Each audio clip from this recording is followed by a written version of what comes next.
حضرت بشر آفی رحمتullah علیہ سے سارا زمانہ پیار کرتا تھا. بغداد کا ایک تاجر کہتا ہے مجھے نہیں بابا اچھا لگتا تھا.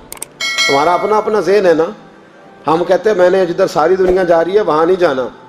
کہتے ہیں کہ وہ بابا مجھے نہیں اچھا لگتا تھا, حالانکہ سارا بغداد عزت کرتا. کیوں نہیں اچھا لگتا تھا؟ کہتے ہیں اس لیے کہ بابا نہ صرف فرض مسجد میں پڑھتا تھا, باقی نماز گھر جا کے. تو میں کہتا تھا اتنا ولی ہے تو باقی بھی مسجد میں پڑھے. کہتے ایک دن میں نے کہا جسوسی کرنی ہے اس کی, جو کہ اسلام میں منع ہے. کہتے ہیں حضرت بشر آفی رحمتullah علیہ نے جمعے کے فرض پڑھے, فرض پڑھ کے نکل گئے دوڑ کے. فرماتے ہیں میں پیچھے ہو گیا. میں نے کہا میں نے سنتیں چھوڑ دی ہیں پر اس کا پتہ کرنا ہے, سنت نفل بعد میں پڑھوں گا. کہتے ہیں حضرت بشر آفی جلدی سے نا ایک کباب والی دکان پہ گئے, وہاں سے کباب خریدے. اور میں نے کہا بوڑھے کی عمر دیکھو اور اس کے ذائقے دیکھو, اس عمر میں بھی کباب کھائے گا. اوئے ہوئے, مولوی کو روٹی نے ستایا تھا اس لیے سنت اور نفل چھوڑ آیا ہے. کہتے ہیں تھوڑا سا وہ آگے بڑھے تو نان بھائی کی دکان سے نا نان خریدے. میں نے کہا دیکھو یار, دیکھو اس کے ذائقے, گرم نان کھائے گا. بہت سارے لوگ بغداد میں رات کی روٹی کھاتے پر یہ گرم کھاتا ہے. کہتے ہیں حضرت وہ نان اور کباب لے کے نا جنگل کی طرف مڑے تو میرے دل میں خیال آیا یار بڑا ہی اس آدمی کا عجیب ذہن ہے, یہ اب سبزے پہ بیٹھ کے یہاں موج کرے گا, کھائے پیے گا, اور سنت نفل چھوڑ دی. اللہ ہزاروں مرید ہیں. کہتے ہیں حضرت جنگل میں داخل ہوئے, تھوڑا سا سفر کیا تو کچی آبادی آ گئی. کچی آبادی, ایک کچے مکان کی ٹوٹا ہوا دروازہ, باہر سے کنڈی لگی. بغداد کے ننگے پاؤں چلنے والے ہزاروں مریدوں کے اس پیر نے کنڈی کھولی, اندر گئے. ایک فالج زدہ بابا جی بیٹھے. کہتے ہیں حضرت بشر آفی نے اپنی پگڑی کھولی اور اس آدمی کے منہ سے پانی نکل رہا تھا, رال ٹپک رہی تھی. کہتے پہلے اپنی پگڑی سے منہ صاف کیا, پھر پیالے سے پانی ڈال کے منہ دھویا, پھر حضرت اس کے ٹانگوں پہ کپڑا ڈال کے روٹی کا لقمہ توڑ کے اس کے منہ میں ڈال کے کہنے لگے بابا ناراض نہ ہونا, جمعے والے دن مجھے دیر ہو جاتی ہے, ابھی تو میں نے سنت اور نفل بھی پڑھنے ہیں, ناراض نہ ہونا مجھے دیر ہو جاتی ہے. کہتے ہیں وہ بابا رو پڑا اور کہنے لگا بشر یار 14 سال ہو گئے تو روز آتا ہے. 14 سال, یہ 1 صدی کا قصہ ہے, 2-4 برس کی بات نہیں. 14 سال سے تو روز آتا ہے. میں پتہ نہیں کب تک لاش بنے پڑا رہوں گا, تو کب تک آئے گا؟ حضرت بشر آفی نے بابے کے یہاں سے پوچھ کے کہا بابا فکر نہ کر, آج کے بعد یہ جملہ نہ کہنا کہ تو میرے لیے بوجھ ہے. فرمایا لوگ سمجھتے ہیں کہ میں نے عبادت کر کے مقام پایا ہے, لوگ سمجھتے ہیں میں نوافل زیادہ پڑھتا ہوں, دنیا جانتی ہے کہ میری رات کی تسبیح زیادہ مضبوط ہے, پر میں ان میں سے کوئی بات بھی نہیں. میں تو تیری نوکری کرتا ہوں تو اللہ نے میری عزتوں میں اضافہ فرما دیا ہے. سوچ ہی صاف نہیں, نظریہ ہی ٹھیک نہیں, فکر ہی ٹھیک نہیں. اسلام نظریے کا مذہب ہے, سوچ کا. مسند امام احمد بن حنبل کی حدیث سنیں, حضرت انس بن مالک فرماتے ہیں جب انسان نے روزہ رکھا ہوتا ہے نا تو روح ویسے ہی پاک ہوتی ہے اس کی. میں نے یہ سوچا کہ کچھ باتیں ایسی کی جائیں جس سے تھوڑی سی سوچیں بھی تبدیل ہو, کچھ سوچوں کا وضو, سوچوں کا غسل, افکار و نظریات کی بھی بات ہو. ہم سمجھتے ہیں کہ شاید کثرت عبادت اصل ہے. اقبال کہتے ہیں یہ ذکر نیم شبی, یہ مراقبے, یہ سرور, تیری خودی کے اگر نگہباں نہیں تو پھر کچھ بھی نہیں. تیری خودی کے اگر, اور پھر عام چیز نہیں کہا یہ ذکر نیم شبی, سویرے سحری کا ذکر, یہ مراقبہ, یہ جو تو گھنٹوں اللہ کی یاد میں بیٹھا رہتا, یہ سرور. کہتے بے کیف عبادت نہیں, سرور والی. یہ ذکر نیم شبی, یہ مراقبے, یہ سرور, تیری خودی کے اگر نگہباں نہیں, اگر تیرے نظریے کو نہیں بدل سکے, تیری سوچ نہیں بدل سکے, تیرا ایمان مضبوط نہیں کر سکے, تیری خودی کے اگر نگہباں نہیں تو پھر کچھ بھی نہیں.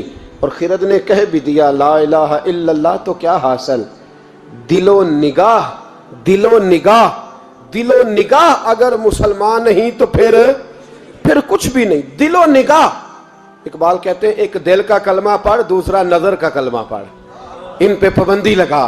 دل و نگاہ اگر مسلمان نہیں تو پھر تو کچھ بھی نہیں, کچھ بھی نہیں. حضرت انس بن مالک کہتے ہیں میں حضور کے پاس بیٹھا تھا, حضرت عبداللہ ابن عمر بھی بیٹھے تھے, کوئی بات ہو رہی تھی, ایک حجرے میں بیٹھے تھے, دروازے پہ دستک ہوئی. مسند امام احمد میں حدیث ہے نبی پاک علیہ السلام نے فرمایا انس دروازہ کھولو، دروازے پہ وہ بندہ ہے جس کو اللہ بغیر حساب کتاب جنت عطا فرمائے گا، وہ بندہ ہے دروازے پہ۔ حضرت انس بن مالک کہتے ہیں میں نے دروازہ کھولا تو بندہ دیکھا، غریب سا ایک انصاری صحابی، اور بندہ بڑا سادہ، وضو تازہ کر کے آیا ہے تو پانی کے قطرے داڑھی سے بہہ رہے ہیں، اور چمڑے کے جوتے اس نے لپیٹ کے نا تو بغل میں چھپائے ہوئے، آ کے عطیات کی حالت میں بیٹھا، حضور سے دو چار باتیں کی، چلا گیا۔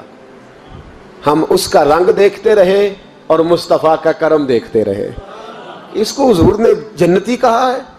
کہتے ہیں اگلے دن اسی ٹائم اسی وقت ہم حضور کے پاس بیٹھے تھے، پھر دروازے پہ دستک ہوئی، حضور نے فرمایا دروازہ کھولو، دروازے پہ وہ بندہ ہے جسے اللہ بغیر حساب کتاب جنت عطا فرمائے گا، بغیر حساب۔ کہتے ہیں دروازہ کھولا،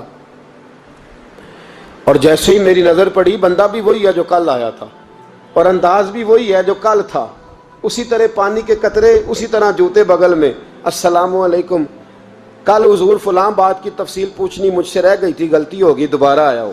اس نے اپنی گفتگو کی، چند جملوں میں بات سمیٹی، چلا گیا۔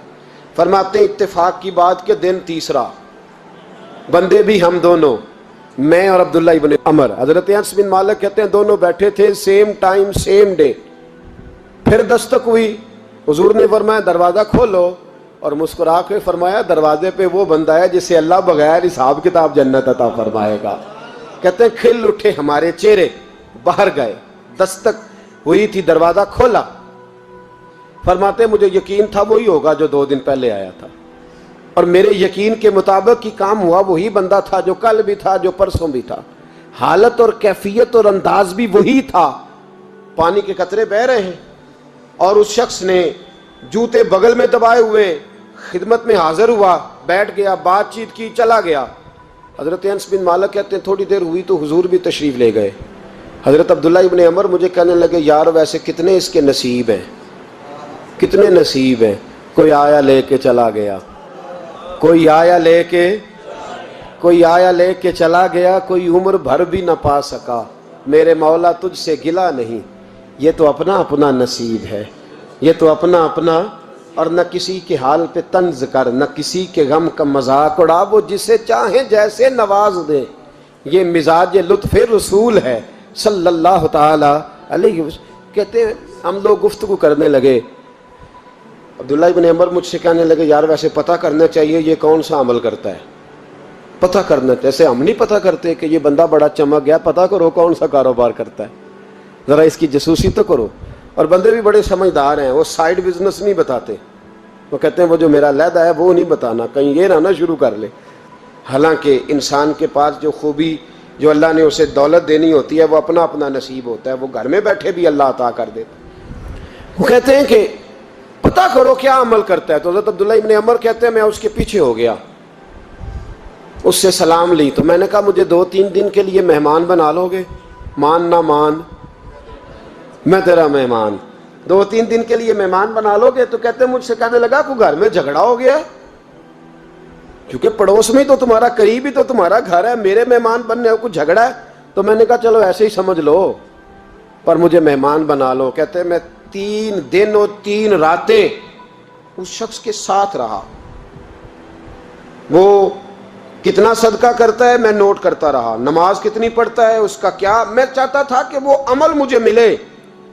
اس کی برکت سے مصطفیٰ نے اسے 3 مرتبہ جنتی فرمایا ہے تاکہ وہ کیفیات مجھے بھی ملیں۔ حضرت عبداللہ ابن عمر کہتے ہیں کہ میں نے کوئی خاص چیز نہیں دیکھی، وہ عشاء پڑھتا تو فجر تک بستر پہ کروٹیں لیتا، اور میں الحمدللہ اٹھ کے تہجد بھی پڑھتا، نوافل بھی پڑھتا۔ کہتے ہیں وہ 1 سپارہ پڑھتا، میں 3 پڑھتا۔ فرماتے اس نے 3 دنوں میں کھجور بھی صدقہ نہیں دی، کہ کھجور بھی، اور میں نے بڑے بڑے غریبوں کی مدد کی۔ میں کہنے لگا کہ عمل تو میرا زیادہ ہے اس سے، پھر خوبی کیا ہے؟ خاص توجہ کرنا، اسلام اور دین کا جو فکری اساس ہمیں صحابہ نے دی۔ حضرت عبداللہ ابن عمر کہتے ہیں میں نے تیسرے دن اسے کہا بھائی اللہ تیرا بھلا کرے، تو نے بڑی خدمت کی، میں نے جانا ہے میرا کوئی جھگڑا نہیں ہوا تھا، میں تو بس تیرا عمل دیکھنے آیا تھا کہ تو عمل کیا کرتا ہے۔ تو وہ صحابی کہتے ہیں مجھے کہنے لگے یار تو میرا عمل دیکھنے آیا تھا، مجھے بتا تو صحیح کیا نے، اور کیوں دیکھنے آیا میرا عمل، تجھے کیا ضرورت پڑی میری جاسوسی کی؟ تو کہتے ہیں مجھ سے جب اس نے سوال کیا تو میں نے اس کو کہا بھائی تو 3 دن آیا نا ہم بیٹھے ہوئے تھے؟ کہا ہاں میں آتا رہا ہوں۔ کہا 3 دن نبی پاک نے فرمایا اللہ تجھے بغیر حساب کتاب جنت عطا فرمائے گا۔ تو میں چاہتا تھا کہ میں ذرا جاسوسی کروں، ذرا دیکھوں، کھوج لگاؤں کون سا ایسا عمل ہے، آپ بھی ذرا دھیان دیجئے گا، کون سا ایسا عمل ہے، حالانکہ تو عشاء پڑھتا ہے اور اٹھ کے فجر پڑھتا ہے، میں تہجد بھی پڑھتا ہوں، تیرا سپارہ 1 ہے میرے 3 ہے، کون سا ایسا عمل ہے جس کے سبب تجھے جنت ملے گی؟ تو کہتے ہیں وہ صحابی کہنے لگے یار کوئی ایسا عمل نہیں، کوئی شے نہیں، میں اس قابل ہی نہیں، من نانم کے من دانم، جو میں ہوں مجھے پتا ہے۔ کہا پھر کوئی بات تو ہوگی، تیری مہربانی بتا دے، میں نے 3 دن 3 راتیں محنت کی ہیں، بتا دے۔ کہتے ہیں وہ کہنے لگے اگر تجھے بتاؤں نا تو پھر سن، میں جب رات کو سوتا ہوں تو اپنے دل پہ نظر ڈالتا ہوں، اور سویرے جب اٹھتا ہوں تو پھر اپنے دل پہ نظر ڈالتا ہوں، موبائل پہ نہیں، کنجی پہ نہیں کہ چابیاں کدھر ہیں، بٹوے پہ نہیں، میں رات کو سوتے ہوئے بھی اپنے دل پہ نظر ڈالتا ہوں، سویرے اٹھتے ہوئے بھی میں سب سے پہلے اپنے دل پہ نظر ڈالتا ہوں۔ فرماتے ہیں الحمدللہ میرے دل میں کسی کا حسد نہیں ہے، کسی کے بارے میں کوئی کینہ نہیں ہے، کوئی کسی کے بارے میں میل نہیں، میں اللہ کے ہر بندے کے بارے میں سوچ، نظریہ، فکر اچھی رکھتا ہوں۔ اور فرمایا میں تیرے بارے میں بھی عبداللہ یہی سوچتا ہوں کہ تو مجھ سے زیادہ نیک ہے۔ الحمدللہ اس وقت بھی میرا ذہن یہ ہے کہ انس بن مالک مجھ سے زیادہ پرہیزگار ہے، اس وقت بھی میری سوچ یہ ہے کہ محبوب کے سب صحابہ میں سب سے کمزور میں ہی ہوں۔ نبد عبداللہ ابن عمر کہتے ہیں میں نے اس کا ہاتھ چوما، میں نے کہا سمجھ آ گئی ہے، تیرا نظریہ، تیری سوچ پکی اور سچی مسلمان ہے، تو دل اور روح کا مسلمان ہے، تو نظر اور روح کا مسلمان ہے۔ یہ سبب ہے کہ اللہ کے رسول نے زمین پر چلتے ہوئے بھی تجھے 3 دفعہ جنت کی بشارت عطا فرما دی۔